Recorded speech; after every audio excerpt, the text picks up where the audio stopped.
talk about elections, not the one for parliament, nor the one for city council. No, the elections are for the university council. I will talk about it with our university council watcher, Elmer, with a long word, university council watcher. And afterwards, we will look at the video on cigarette butts, who are apparently still here on the smoking-free campus.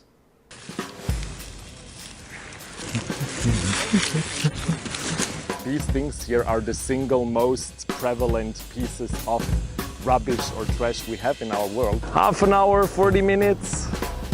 So you see, as a student, you can contribute to a better campus in many ways. Some clean up cigarette butts and some want to be on the university council. Elmer, is the university council kind of the city council, but then for this village we call Erasmus University? In some ways it is. It is also very different in other ways. I think the most striking resemblance is that it's also now a party system. It's also 24 elected people sitting together talking about university policy. And they are elected every year instead of every 4 years as the city council is. And we didn't have parties, but since this year we do have them. Yeah, and they have as a job description that they check the daily governance of this university. This is a big difference compared to the city council. The city council is basically in charge of the city. They decide on everything. The university council is more of an advisory body in most ways. In some ways they have consent on the policy of the university, but they rarely decide. That's what the executive board does, and that's not an elected office, but that's well, the three bosses of this university, basically. Yeah. And you said, as you said, there are now political parties. That's new. It took years of discussion. Yeah. Do you think it will change the dynamics in the university council? Well, in some ways we hope, because they have been talking about it so long that it should change something, hopefully. But we'll see. I mean, it's very early days. The elections are still going on right now. The parties that are in the elections have been founded in the previous few weeks, so we don't know exactly what will happen, but I do expect a lot of changes because of this, because well, in the past the university council, at least the students in the council, tried always to speak with one voice, so you didn't see any differences between the different students. And now maybe 3 different parties will be in the council after the elections, and some individual candidates as well. So that could mean that these parties are going to try to differentiate themselves from each other, so they will have different opinions, and well, you already kind of see that happening right now. Yeah, and my next question, I will try to express this very carefully, but for something that's so important for the daily going on life in the university, no one seems to care, or at least very, very few people seem to care. Will that change now that we have a political party system? Well, it won't change overnight. I've been interested in the University Council for a long time already, but there aren't that many people, to be fair. There are always very little people that vote for the council, and we don't really have an indication yet that it's going to improve this year, but maybe that's because the parties were founded so late. What was your question again? Will it change? Will more people be interested, or will they still don't care? Well, I think it will change at least a little bit, because these parties have to express themselves because they want to exist and be re-elected the next time. They have to be vocal about a lot of things, and that didn't happen before. A lot of things that the council did were like in private. The discussions that they have different task forces on all kinds of topics like sustainability and mental health, and they don't do that in public. So you cannot see the discussion. And then they have like a condensed conclusion during the public meetings. And to be fair, that's a bit boring, right? You cannot see the differences of opinion. So how are you going to be engaged by that as somebody in the university that wants to know about the council? You want to see the fights? Well, yeah, a little bit. And at least the differences of opinion, so you know what to vote for. And well, it's more clear if you have a party. And you mentioned these big topics, sustainability, Me Too. Are there also topics about this university, really specific topics? Well, that's something that really has changed, in my opinion, in the last few years.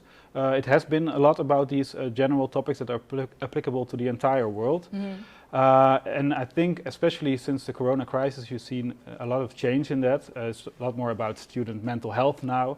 It's about online, offline education. I think even one of the three parties that's now running for elections came from protests against the corona measures. That's Liberi Erasmi. So I think the topics have changed to much more local issues, and that may make the University Council a lot more interesting. And so we see a change in that. Do you also see a change in how the University Council reacts to you, or the political parties are to you as, well, the daily watcher of the University Council? Yeah, so I wrote different articles about the three parties that are running now. I must mention as well that there are also 7 independent candidates. Yes, let's not forget. Let's not forget about them, they are important as well.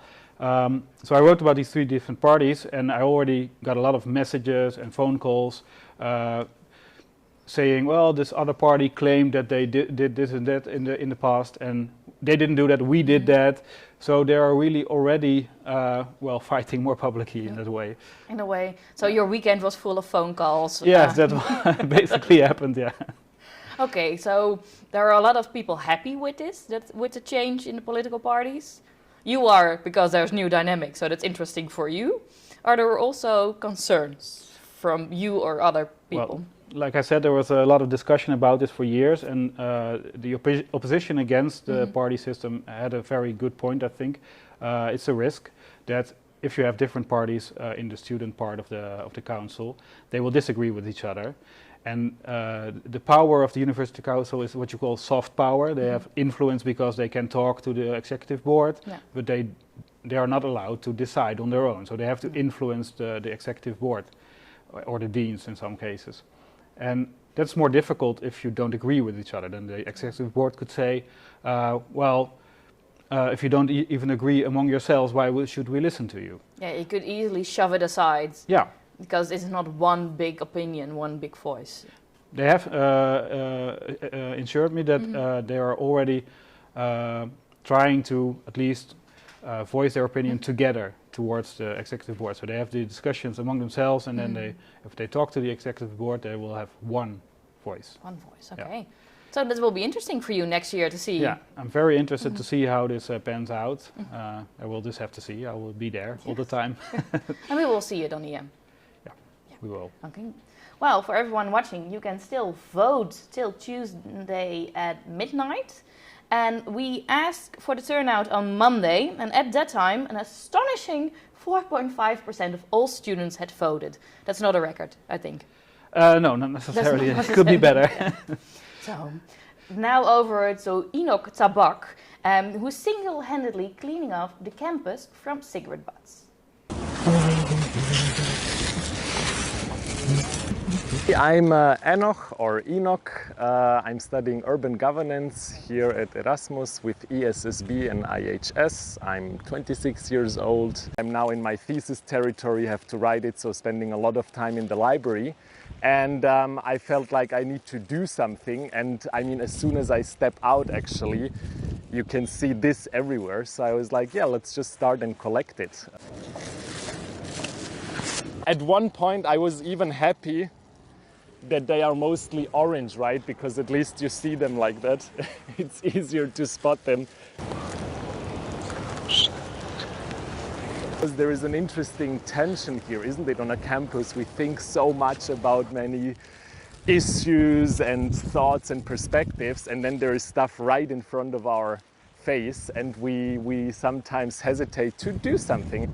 And I mean, it's a very simple thing, right? Imagine just 20 students getting together, making a little either competition around it, or everyone listens silent disco like to music, and in 1 hour you have 20 of these bags somewhere. Yeah, just a nice activity, easy to do, and win-win-win. Sometimes I imagine this being strawberries, you know. I don't feel that I don't know if I feel that I have to do this, but given that I think it's more and more important for us young people to think where is our efficacy, right? Is what we're doing meaningful?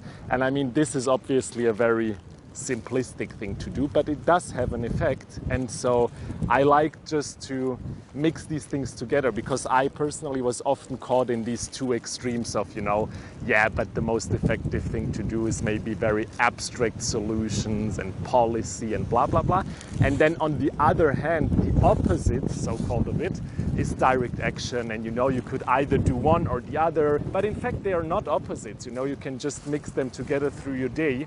And at least as far as I can tell, also for me writing the thesis or the text, they really fructify each other. All right, so call to action, I guess, no big deal, but I will be doing this again next Friday around noon, let's say at 12:30. I'll start off in front of Polak with a plastic bag and something that serves as a glove. And yeah, whoever feels like joining me for half an hour, for an hour, for whatever, putting some music on, listening to silent disco and yielding this here, come with me. I'm looking forward to.